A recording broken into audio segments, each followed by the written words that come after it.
Welcome back to Timeless Hauntings, where the past and the paranormal collide. If you're a fan of chilling tales, unsolved mysteries, and ghostly encounters, you're in the right place. Make sure to hit that subscribe button and ring the bell so you never miss a story from beyond the grave.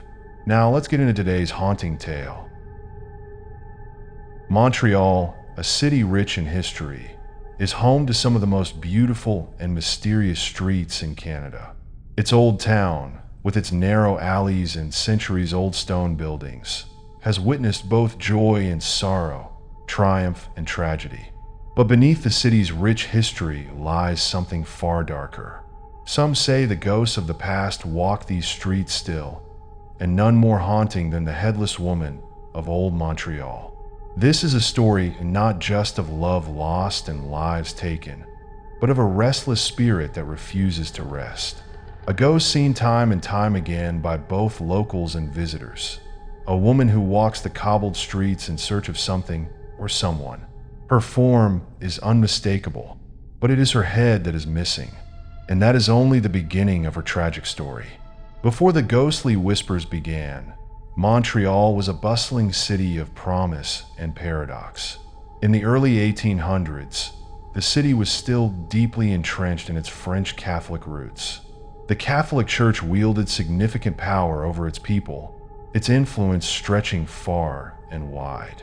Montreal was a place where religion dominated daily life, its influence evident in the institutions, the schools, and especially the hospitals.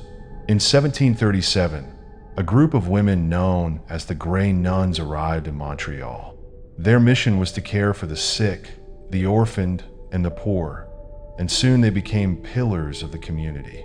They ran hospitals and orphanages, and their influence was profound. Their convent became a sacred place, a refuge for many, but also a place of strict rules and unyielding discipline. It is here, within the walls of the Grey Nuns convent, where a forbidden love story would unfold, a story that would give rise to one of Montreal's most chilling legends. One of the youngest novices of the Grey Nuns, a woman named Elise, was known for her kindness and her beauty. She had dedicated herself to a life of service, to the care of the sick and the downtrodden. But as much as she tried to suppress her own desires, the human heart cannot be tamed so easily. And in the shadowed halls of the convent, Elise fell in love. Her love affair, however, was not with a man within the convent. It was with a young soldier, a handsome man from outside the religious order. He was not a man of faith, but he and Elise became close, their conversations innocent at first, but over time, they grew more intimate. And one fateful night, their passion led to a secret that would shatter Elise's world. When Elise found out she was pregnant, her world began to crumble. In those days, the punishment for breaking a vow of chastity was severe, and the shame of her actions was unbearable, not just to her, but to the entire convent. When the nuns discovered her condition, they were horrified. Her fate was sealed. There would be no mercy for someone who had so defiled her sacred vows. What happened next is where the story turns dark. According to some accounts, Elise's punishment was swift and brutal. She was dragged to the convent's courtyard, in front of her fellow sisters, her face burning with shame.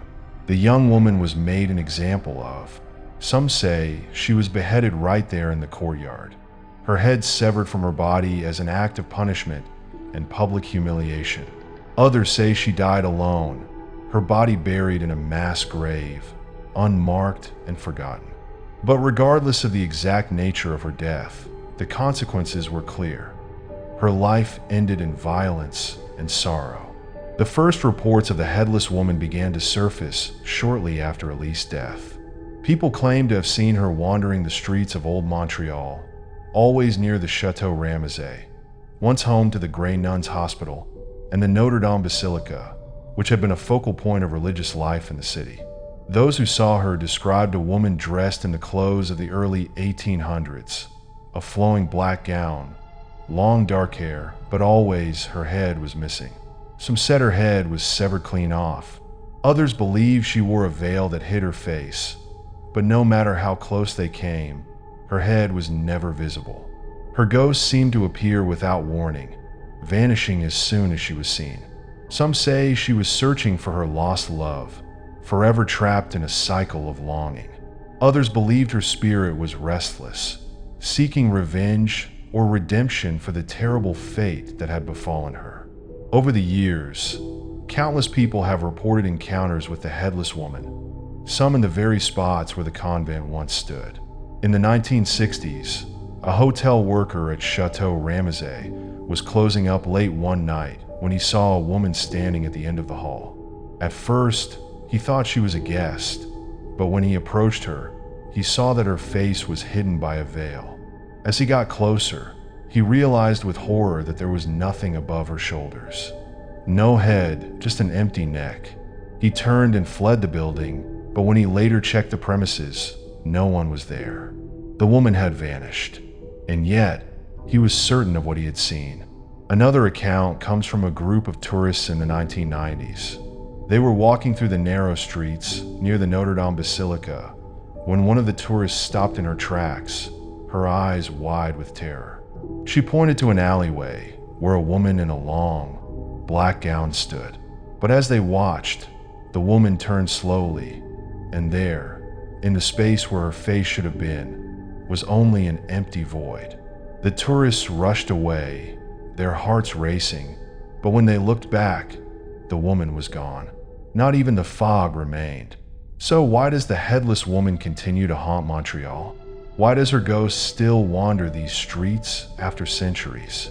Some believe that her death, violent and unjust, has trapped her spirit here, forever searching for release. Others think that her tragic love affair has bound her soul to the city, as if she can never truly leave it behind. Perhaps her spirit lingers in the hope of redemption. Perhaps she is still seeking the love she lost. Or perhaps she is bound by the brutal fate she suffered, a soul trapped between worlds, unable to find peace. The ghost of the Headless Woman still wanders the streets of Old Montreal, her tragic tale forever etched in the city's dark corners. Whether she's searching for her lost love or seeking vengeance for the brutal fate she suffered, her restless spirit refuses to let go.